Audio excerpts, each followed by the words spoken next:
at the center, as they are sun worshippers. Heliocentrism is simply modern day sun worship masquerading as a science. So their goal from the beginning was to put the sun at the center. So how do you do this? Well, the first thing you have to do is you have to make the sun much larger than the earth. For the earth to orbit the sun's going to have to be much larger than the earth. So they made the sun over 1 million times larger than the earth. But when I stand on earth and I look at the sun, it looks no bigger than a quarter. So if the sun is over 1 million times larger than the earth, how come I observe it no bigger than a quarter? So how do you explain this? Oh, well, that's because the sun is really far away. So since we had to make the sun really big to place the sun at the center, now we have to make the sun really far away. So let's make the sun 93 million miles away. But now we've dug ourselves into a deep hole, because now we've made the diameter of the Earth's orbit around the sun roughly 186 million miles wide.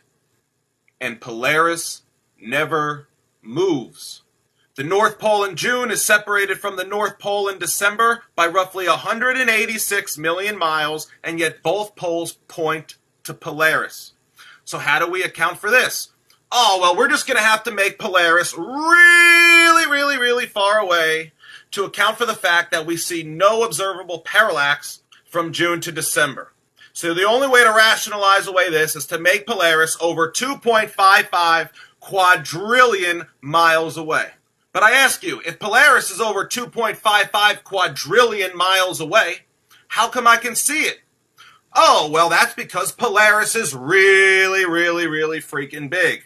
Polaris is 46 times the size of the sun, and the sun is over 1 million times the size of the earth.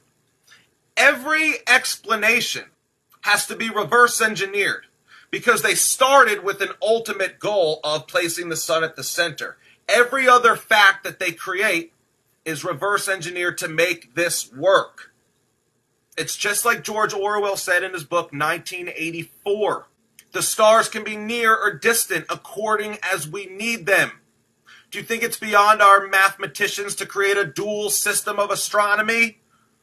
This is exactly what happened in reality. All these men that we learned about who created the heliocentric model, they had to work collectively over the span of 2,000 years to reverse engineer this model. This model comes from man. This model is built on perfected mathematics that has no relation to reality, no relation to the truth. It's simply a reverse engineered masterpiece.